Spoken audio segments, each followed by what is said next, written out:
নমস্কার। আজ হলো ৪ অক্টোবর ২০২৫ শনিবার সকালের স্থানীয় ও আন্তর্জাতিক খবর নিয়ে হাজির হলাম। চলুন শুরু করি আজকের প্রধান শিরোনাম দিয়ে।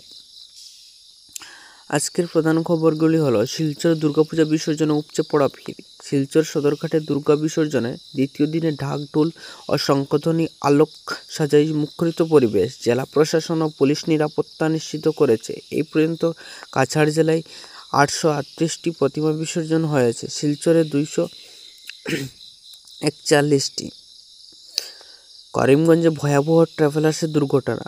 চেরাকি বাজারে একটি যাত্রীবাহী ট্রাভেলার্স নিয়ন্ত্রণ হারিয়ে ঈদগাহ প্রাঙ্গণে ঢুকে পড়ে অল্পের জন্য বড় বিপদ এড়ানো হয়েছে। কয়েকজন আহত, পুলিশ তদন্ত শুরু করেছে।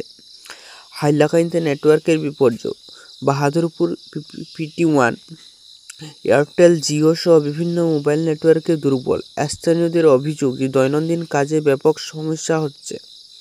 পুজোর প্রভাবে ট্রাফিক নিয়ন্ত্রণ। শিলচর করিমগঞ্জ হাইলাকান্দি রোডে কঠোর ট্রাফিক নিয়ন্ত্রণ। নির্দিষ্ট পয়েন্ট দিয়ে যান চলাচল, রিক্সা ও ভারী যানবাহনের উপর বিধিনিষেধ।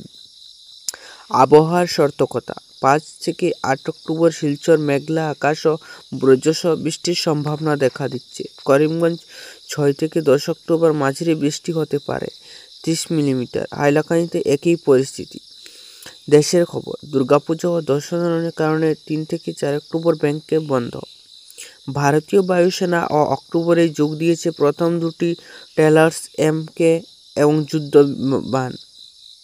২০১৫ সালে 19% থেকে ২০২৫ সালে ৬৪% সামাজিক নিরাপত্তা কভারেজ ভারত পেল ISS পুরস্কার।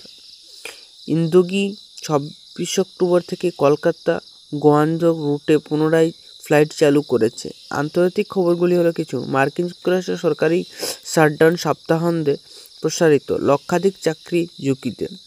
আফগানিস্তানের পররাষ্ট্রমন্ত্রী ৯ অক্টোবর ভারত সফরে আসছেন।